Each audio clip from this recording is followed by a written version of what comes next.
ಒಮ್ಮೆ ಶ್ರೀಕೃಷ್ಣನಲ್ಲಿ ಕರ್ಣ ಹೇಳಿದ ಮಾತು, ನನಗೆ ಬಹಳ ಅನ್ಯಾಯವಾಗಿದೆ. ನಾನು ಕಾಲೀನನಾದದ್ದು ಅಂದರೆ ಕಾನಿನ ಮದುವೆಯಾಗದ ಕನ್ನಿಗೆ ಹುಟ್ಟಿದವ ಅಂತ. ನನ್ನ ತಪ್ಪೇ. ಹುಟ್ಟುತ್ತಲೇ ತಾಯಿ ತ್ಯಜಿಸಿದಳು. ರಾಜಪರಿವಾರದಲ್ಲಿ ಬೆಳೆಯಬೇಕಾದವನು ಸೂತನ ಮನೆಯಲ್ಲಿ ಬೆಳೆದೆ. ದ್ರೋಣರ ಬಳಿ ಸೂತಪುತ್ರನಾದ ಕಾರಣ ಪೂರ್ಣವಿದ್ಯೆ ದೊರೆಯಲಿಲ್ಲ. ಪರಶುರಾಮರು ಕೊಟ್ಟರೂ ಮನೆಗೆ ನಾನು ಕ್ಷತ್ರಿಯನೆಂಬ ಕಾರಣಕ್ಕೆ ಕಲಿತ ವಿದ್ಯೆ ಸರಿಯಾದ ಸಮಯದಲ್ಲಿ ಮರೆತು ಹೋಗಲಿ ಎಂದು ಶಾಪ ಕೊಟ್ಟುಬಿಟ್ಟರು. ಅದರಲ್ಲಿ ನನ್ನ ತಪ್ಪೇನು? ನಾನು ಕ್ಷತ್ರಿಯ ಎಂದು ನನಗೆ ಗೊತ್ತಿರಲಿಲ್ಲವಲ್ಲ. ಅಲ್ಲೆಲ್ಲೋ ಹುಡುಗನೊಬ್ಬ ಓಡಿಬಂದು ನನ್ನ ರಥಕ್ಕೆ ಸಿಲುಕಿದ. ನನ್ನ ತಪ್ಪೇನೂ ಇಲ್ಲ, ಅದು ಅಪಘಾತವಷ್ಟೇ. ಆದರೆ ಅವರಪ್ಪ ನನಗೆ ಶಾಪ ಕೊಟ್ಟ. ದ್ರೌಪದಿ ಸ್ವಯಂವರದಲ್ಲೂ ಸೂರ್ಯಪುತ್ರನಾದರೂ ನನಗೆ ಸೂತಪುತ್ರನೆಂಬ ಅಪಮಾನವಾಯಿತು. ಕುಂತಿಗೂ ಇತರ ಮಕ್ಕಳ ಬಗ್ಗೆಯೇ ಒಲವು. ಅವರಿಗೆ ಸತ್ಯ ಹೇಳದೆ ನನ್ನ ಬಳಿ ಬಂದು ವರ ಕೇಳಿದಳು. ಆಯುಧಗಳ ಮರುಬಳಕೆಯನ್ನು ನಿಷೇಧಿಸಿಬಿಟ್ಟಳು. ಎಂದೂ ತಾಯಿಯಂತೆ ನಡೆಯದವಳಿಗೂ ನಾನು ಕೇಳಿದ್ದು ಕೊಟ್ಟೆ. ಕುರುಕುಲ ಸಿಂಹಾಸನವೇರಬೇಕಾದವನು ದುರ್ಯೋಧನನ ಔದಾರ್ಯದ ರಾಜ್ಯ ಆಳುತ್ತಿದ್ದೇನೆ. ಭೀಷ್ಮರೆಂದಿಗೂ ನನ್ನನ್ನು ನನ್ನ ಯೋಗ್ಯತೆಗೆ ತಕ್ಕಂತೆ ನಡೆಸಿಕೊಳ್ಳಲಿಲ್ಲ. ಯುದ್ಧದ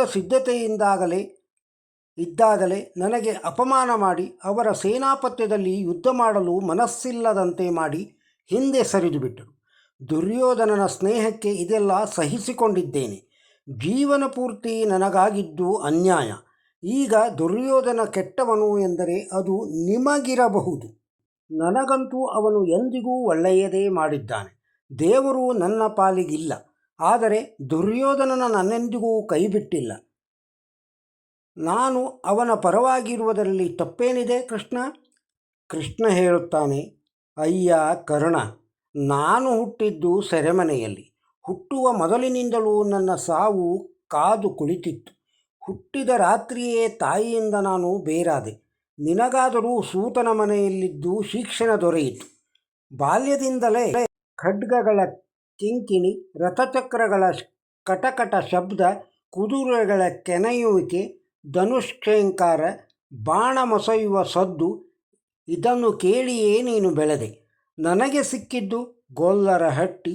ಖಡ್ಗವೂ ಇಲ್ಲ, ರಥವೂ ಇಲ್ಲ. ಸಿಕ್ಕಿದ್ದು ಹಸು ಕರುಗಳು, ಗೊಲ್ಲ ಹುಡುಗಿಯರು, ಬೆನ್ನತ್ತಿ ಬರುತ್ತಿದ್ದ ಕಂಸನ ಕೊಲೆ ಪ್ರಯತ್ನಗಳು. ಸೈನ್ಯವೂ ಕಾಣೆ, ಶಿಕ್ಷಣವೂ ಇಲ್ಲ. ವಯಸ್ಸಿನಲ್ಲೇ ಮಾವನನ್ನೇ ಕೊಂದ ಕೊಲೆಗಾರ ಎನಿಸಿಕೊಂಡೆ.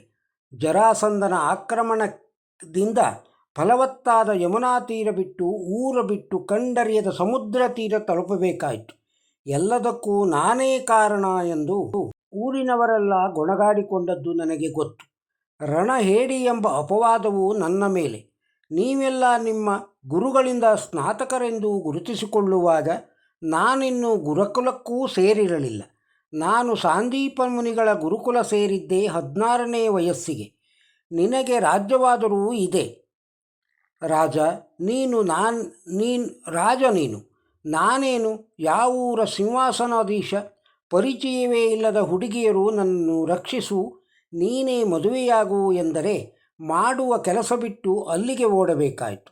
ಎಲ್ಲವೂ ಆಯೋಜಿತ. ನಾನು ಪ್ರೇಮಿಸಿದವಳು ದಕ್ಕಲಿಲ್ಲ, ಆದರೆ ನಾನು ಬಯಸಿದವರಿಗೆಲ್ಲ ಸಿಕ್ಕೆ. ಈಗ ದುರ್ಯೋಧನ ಗೆದ್ದರೆ ಅದರ ಸಂಭ್ರಮಕ್ಕೆ ನಿನಗಿನ್ನೂ ದೊಡ್ಡ ರಾಜ್ಯ ಕೊಡಬಹುದು. ನಿನ್ನ ಕೀರ್ತಿ ಇನ್ನೂ ಉತ್ತುಂಗಕ್ಕೆ ಏರಬಹುದು. ನಾನು ಕೇವಲ ಸಾರಥಿ, ಯುದ್ಧದಲ್ಲಿ ಶಸ್ತ್ರ ಎತ್ತುವವನಲ್ಲ. ಕೀರ್ತಿಯೂ ಇಲ್ಲ, ಮತ್ತೊಂದೂ ಇಲ್ಲ. ಧರ್ಮರಾಜನ ಗೆಲುವಲ್ಲಿ ನನಗ್ಯಾವ ಲಾಭವಿದೆ ಹೇಳು? ಈಗಾಗಲೇ ಇದೆಲ್ಲ ಯುದ್ಧಕ್ಕೂ ರಾದ್ದಾಂತಕ್ಕೂ ನಾನೇ ಕಾರಣ ಎಂಬ ಅಪವಾದ ನನ್ನ ತಲೆ ಮೇಲಿದೆ. ಧರ್ಮಜ, ಗೆದ್ದರೂ ಸೋತರೂ ಇದು ಹೋಗದು. ಆದರೆ ಒಂದು ಮಾತು ನೆನಪಿನಲ್ಲಿಡು ಕರ್ಣ, ಎಲ್ಲರಿಗೂ ಜೀವನ ಸವಾಲೆಸೆಯುತ್ತದೆ. ದುರ್ಯೋಧನನ ಬಾಳಿನಲ್ಲಿ ಅನ್ಯಾಯಗಳು ಸಾಲು ಸಾಲು ಜರುಗಿವೆ, ಯುಧಿಷ್ಠಿರನ ಬಾಳಿನಲ್ಲೂ ಸಹ. ಆದರೆ ಧರ್ಮ ಯಾವುದೆಂದು ನಿನ್ನ ಮನಸ್ಸಿಗೆ ಗೊತ್ತಿರುತ್ತೆ, ವಿವೇಚನೆ ಹೇಳುತ್ತೆ. ನಾವೇನೇನು ಎದುರಿಸಿದ್ದೀವಿ, ಅಷ್ಟು ಅಪಮಾನಗಳನ್ನು ಸಹಿಸಿದ್ದೀವಿ. ಎಷ್ಟು ಅನ್ಯಾಯಗಳು ನಮ್ಮ ಮೇಲಾಯಿತು ಎಂಬುದಲ್ಲ ಮುಖ್ಯ, ಆ ಸಮಯದಲ್ಲಿ ನಾವೇನು ಮಾಡಿದೆವು ಎಂಬುದಷ್ಟೇ ನಿನ್ನ ವ್ಯಕ್ತಿತ್ವದ ಅಳತೆಗೋಲು. ಗೋಳಾಡುವುದನ್ನು ನಿಲ್ಲಿಸು. ವಿವೇಕ ತೋರಿದ ದಾರಿಯಲ್ಲಿ ನಡೆಯುವುದನ್ನು ಕಲಿ. ಜೀವನದಲ್ಲಿ ಅನ್ಯಾಯವಾಗಿದೆ ಎಂಬುದು ಧರ್ಮದ ಹಾದಿ ಬಿಟ್ಟು ನಡೆಯುವುದಕ್ಕೆ ಸಿಕ್ಕ ಅನುಮತಿ ಎನ್ನಬೇಡ. ಕೃಷ್ಣ ಹೇಳುತ್ತಾನೆ, ಯಾರ ಪಾಪವನ್ನು ನೀನು ತೆಗೆದುಕೊಳ್ಳಲು ಬರುವುದಿಲ್ಲ. ನಾವು ಏನು ಅನುಭವಿಸುತ್ತೇವೆ ಅದು ನಾವು ಮಾಡಿದ ಕರ್ಮಫಲ. ಕರ್ಣ ಮತ್ತು ಕೃಷ್ಣನ ಮಾತುಗಳನ್ನು ಕೇಳಿದ್ದೀರಿ. ನಿಮಗೆ ಈ ವಿಡಿಯೋ ಇಷ್ಟವಾಗಿದ್ದರೆ ಒಂದು ಲೈಕ್ ಕೊಡಿ. ಇದನ್ನು ಇತರರಿಗೂ ಶೇರ್ ಮಾಡಿ. ನಮ್ಮ ಚಾನಲಿಗೆ ಸಬ್ಸ್ಕ್ರೈಬ್ ಆಗದೇ ಇದ್ದರೆ ಸಬ್ಸ್ಕ್ರೈಬ್ ಆಗಿ. ಹಳೆ ವಿಡಿಯೋಗಳನ್ನು ನೋಡಿ. ನಮಸ್ಕಾರ.